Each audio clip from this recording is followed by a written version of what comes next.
হচ্ছে তৈরি হচ্ছে, কিন্তু মুসলমান ওই মসজিদ আবাদ করার মতো কেউ নাই।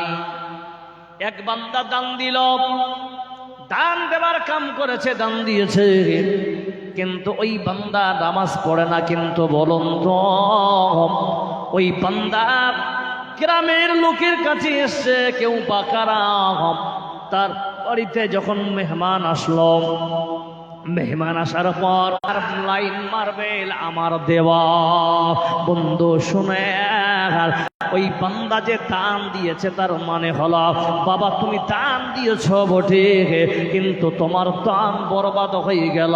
যদি বলেন কেমন, তার মানে হলো আপনি মানুষ দেখানোর জন্য দান দিচ্ছেন, আর আল্লাহর কাছে মানুষ দেখানো দান আল্লাহ পছন্দ করে না। ওই ব্যক্তি বলতেছেন, বিহায়ে মুসাদ আপনি 4 লাখ মারবেন, দিলাম। বলে ঠিক আছে বিহাই, আমি একজন হাজী সাহেব, এখনো ধরেনি। কবে ধরবে? বলছি এখনো নামাজ ধরেনি, কিন্তু হ্যাঁ একটা আরো খুশির সংবাদ। কি সংবাদ?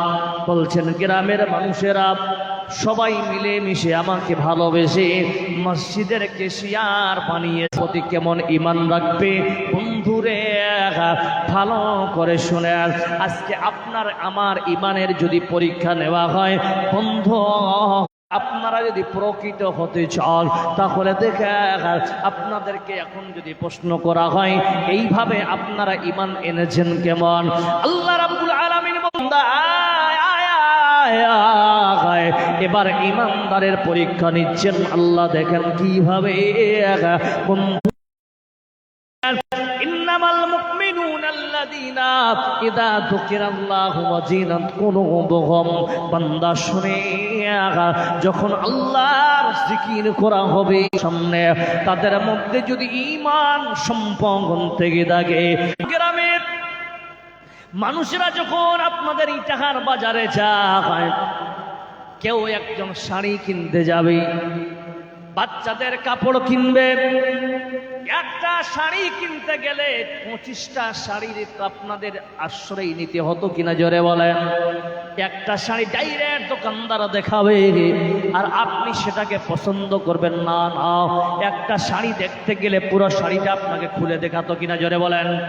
দেখাতো কিনা আগে? কিন্তু আপনি কেন দেখতেন?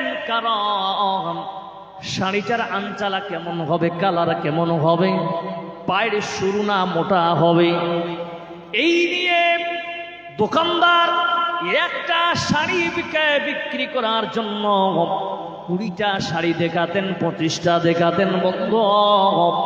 কিন্তু মনে রাখবেন, 15 বৎসর বারটেক হয়ে গেছে।